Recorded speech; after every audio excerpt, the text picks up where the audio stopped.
Hello, जय हिंद साथियों। नमस्कार, स्वागत करता हूं आपका अपने यूट्यूब चैनल अवतार स्टडी 7054 पर। मैं विनोद प्रजापति। आज के सेशन में हम चर्चा करने वाले हैं फोर्स के बारे में, बल के बारे में। बल की परिभाषा क्या होती है, बल के कौन-कौन से उदाहरण हैं और बल के क्या-क्या नियम हैं, वे हम सभी जानेंगे इस वीडियो में। तो हम आज का टॉपिक शुरू करते हैं। तो देखिए दोस्तों, बल बल मतलब फोर्स। बल वह बाह्य कारक है जो किसी वस्तु की अवस्था या स्टेट, स्थिति, पोजीशन, आकार या आकृति के शेप में परिवर्तन करता है या परिवर्तन करने का प्रयास करता है, उसे क्या कहते हैं? बल। ध्यान दीजिएगा दोस्तों कि बल वह बाहरी कारक है जो किसी वस्तु की अवस्था, स्थिति, आकार या आकृति में परिवर्तन करता है। वह परिवर्तन करे का प्रयास करता है, तो वह क्या कहलाता है? फोर्स या बल कहलाता है। बल कैसी राशि है दोस्तों? तो बल एक सदिश राशि है जिसमें परिमाण एवं दिशा दोनों होते हैं। क्या होते हैं दोस्तों कि जब बल एक सदिश राशि होगी तो उसमें परिमाण एवं दिशाएं जो होंगी वह दोनों हो होंगी। अब हम चर्चा करते हैं बल के मात्रक पे।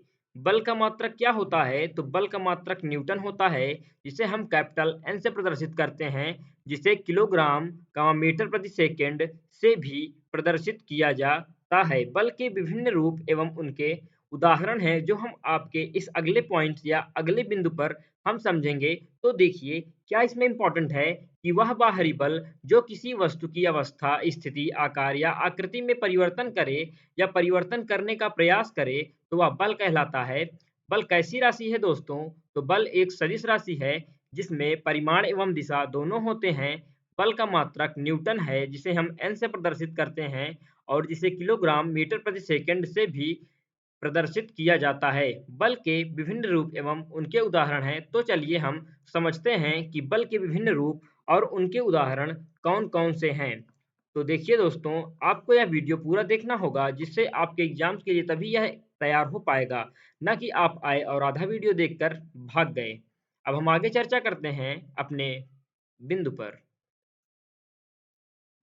ध्यान से देखिएगा दोस्तों, जो इनके प्रमुख उदाहरण हैं, अब आप समझ गए। बताइए कितने ईज़ी जो उदाहरण या ईज़ी एग्ज़ाम्पल हैं इसके।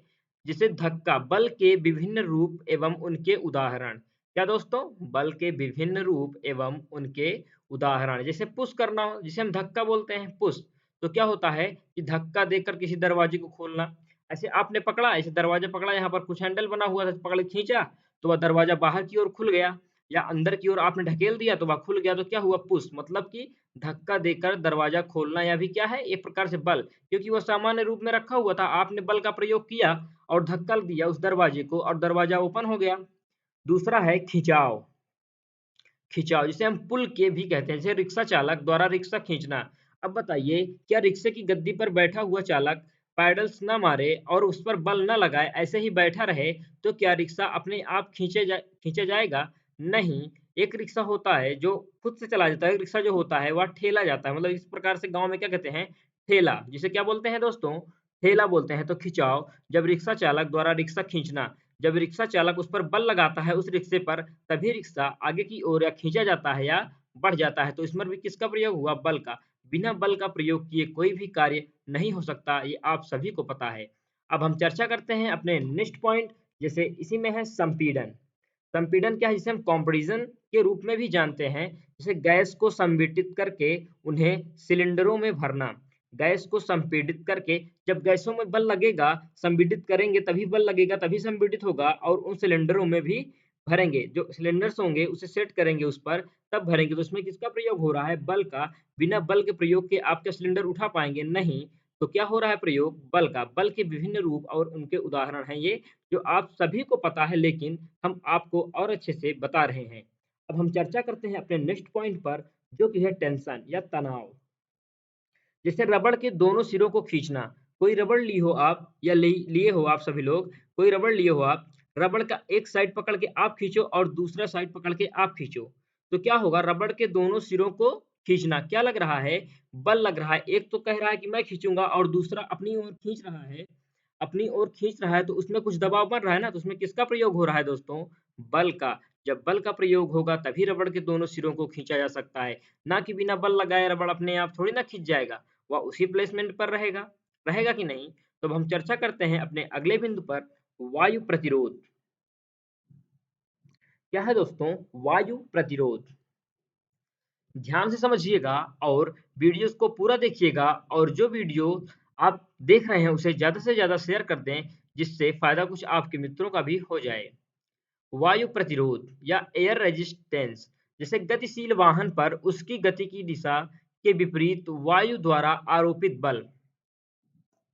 जैसे क्या होता है दोस्तों, आप बाइक चलाते रहते हैं या साइकिल चलाते रहते हैं, तो आप उत्तर दिशा की ओर जा रहे हैं, वहीं पर उस आपके विपरीत दक्षिणतम दिशा में हवा चल रही है, तो क्या कर रहा है कि हवा आप पर बल लगा रही है। क्या लगा रही है दोस्तों? बल लगा रही है, तो इससे आपकी साइकिल की जो स्पीड है, वह बार-बार धीमी हो जा रही है। तो क्या हो रहा है? वायु प्रतिरोध, मतलब वायु प्रतिरोध, वायु आप पर बल लगा रहा है, तभी तो आपकी साइकिल जो है या बाइक जो है, वह थोड़ा दबेगी या धीमी होगी।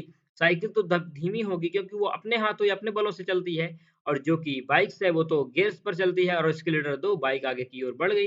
लेकिन कुछ प्रॉब्लम्स तो क्रिएट होंगी वहाँ पर, जहाँ पर जब हवाएँ आपकी विपरीत दिशाएँ में चलेंगी। तो हम चर्चा करते हैं अपने नेक्स्ट बिंदु पर, जो है कि घर्षण। घर्षण, ध्यान दीजिएगा दोस्तों, वाहनों एवं व्यक्तियों का सड़क पर चलना। अब बताइए इसमें कौन-सा बल है? ना? कहते हैं वाहनों एवं व्यक्तियों को सड़क पर चलती हैं, अब इसमें कौन-सा बल है? तो है नहीं, घर्षण बल है। कौन-सा बल है? घर्षण। आप पैदल चलते रहते हैं और चलते-चलते एक ना एक दिन आपकी जो चप्पल होती है वो घिस जाती है। घर्षण, घिसना, घर्षण, घिसना, मतलब वाहनों एवं व्यक्तियों का सड़क पर चलना।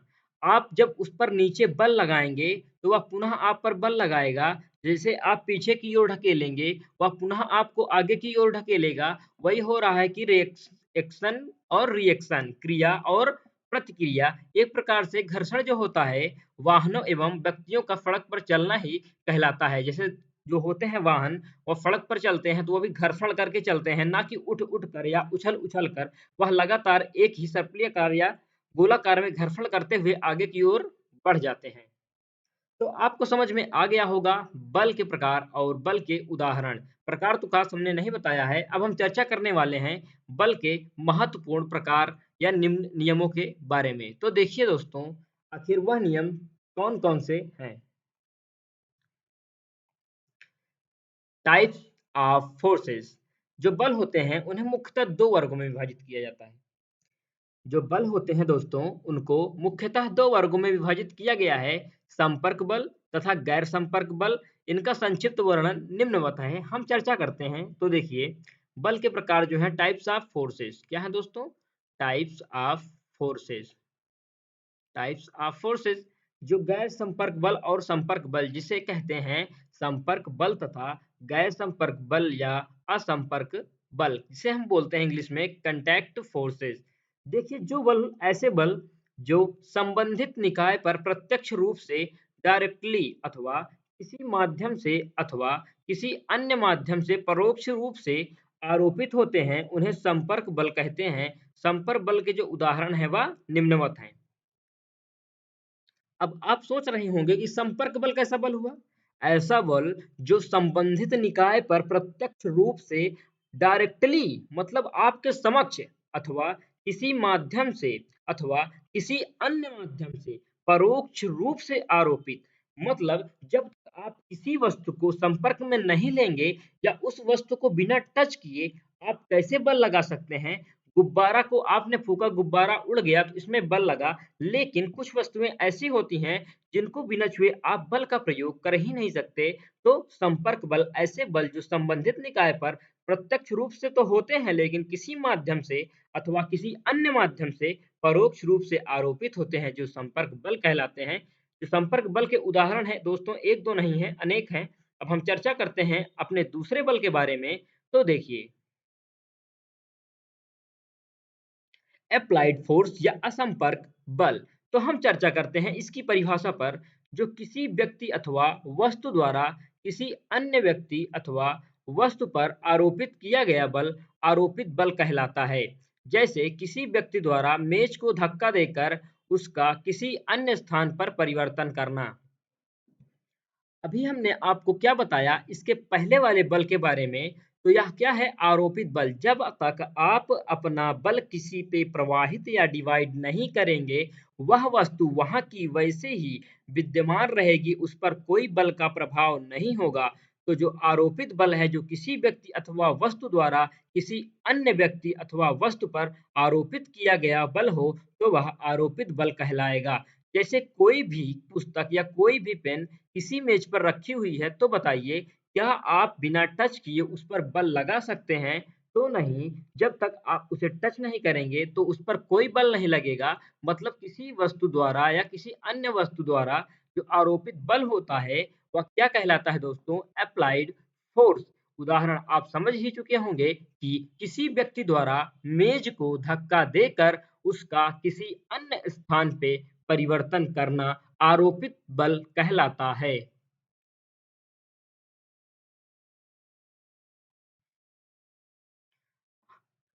बल तो कई प्रकार के होते हैं, हम थोड़ा-थोड़ा डिस्कशन कर लेते हैं। तो देखिए, लंबवत बल।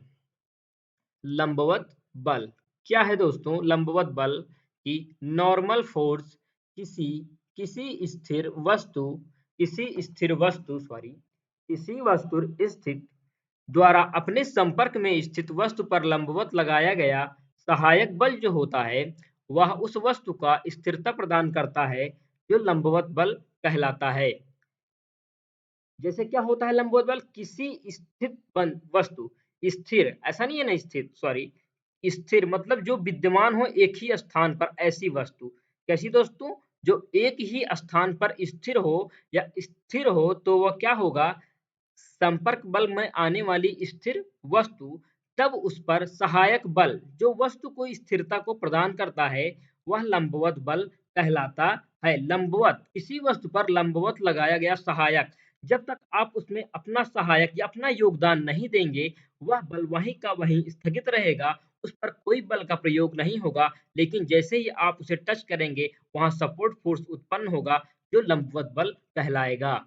जैसे कि उदाहरण है, मेज पर रखी पुस्तक पर मेज की सतह द्वारा पुस्तक के भार को सहारा, अक्षय देने वाला बल। सहारा मतलब कि कोई भी वस्तु किसी भी जगह या किसी सतह पर उसके भार के सहारा देने वाला बल क्या कहलाएगा? लंबवत बल कहलाएगा। क्या कहलाएगा दोस्तों? लंबवत बल कहलाएगा। देखिए, जो इसके बाद है वो बेहद ही इंपॉर्टेंट है। हम चर्चा करने वाले हैं किस बल के बारे में? आप लोग समझ चुके होंगे तो कमेंट सेक्शन में जरूर बताएं कि इसके बाद हम कौन से बल की शुरुआत करने वाले हैं। अच्छा, हाँ, और करो कमेंट। हाँ, अच्छा, घर्षण, बिल्कुल राइट। हाँ, सही है। घर्षण बल क्या है दोस्तों? घर्षण बल के बारे में हम पढ़ने वाले हैं कि घर्षण बल है क्या। देखिए दोस्तों, घर्षण बल जिसे फ्रिक्शन फोर्स के रूप में जानते हैं, किसी सतह द्वारा आरोपित वह बल जो उस सतह पर गतिमान वस्तु अथवा व्यक्ति की गति का विरोध करता है, वह घर्षण बल कहलाता है।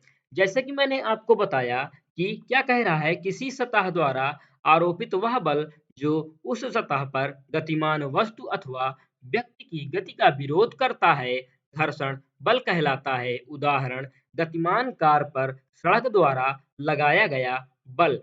आप जैसे सड़क पर चल रहे होते हैं, तो आप साइकिल से चल रहे होते हैं या बाइक से या पैदल, जब आप उसके पीछे की ओर दबाव बनाते हैं, तो वह पुनः आप पर बल लगाता है, तभी आप आगे की ओर बढ़ पाते हैं।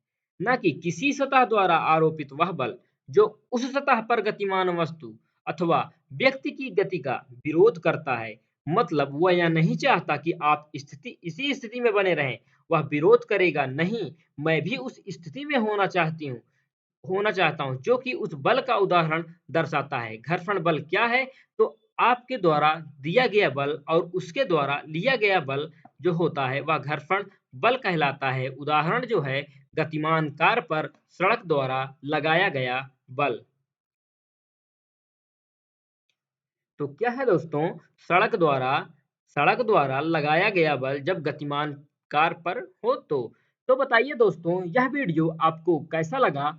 यदि हाँ, इस वीडियो में आपको थोड़ी-सी भी ज्ञान की बातें लगी हों, तो आप इस वीडियो को ज़्यादा से ज़्यादा शेयर कीजिए और इस चैनल को लाइक, शेयर, सब्सक्राइब करना तो बिल्कुल मत भूलिए। देखिए दोस्तों, क्या होता है जब आप लोगों के ही लिए हम लोग मेहनत करके वीडियोज़ बनाते हैं, लेकिन क्या होता है कि वीडियोज़ आप लोग देखते नहीं पूरा वीडियोज़ जब तक आप देखेंगे नहीं तब आपको समझ में नहीं आएगा। सोचेंगे कि थोड़ा 5 मिनट देख लें, 2 मिनट देख लें, तो ऐसा नहीं चलने वाला। यदि एसएससी की तैयारी आप लोग अच्छे से करना चाहते हैं, तो जुड़े रहिए हमारे इस चैनल से जुड़े रहिए, जिससे आपको बहुत ही मदद मिलने वाली है।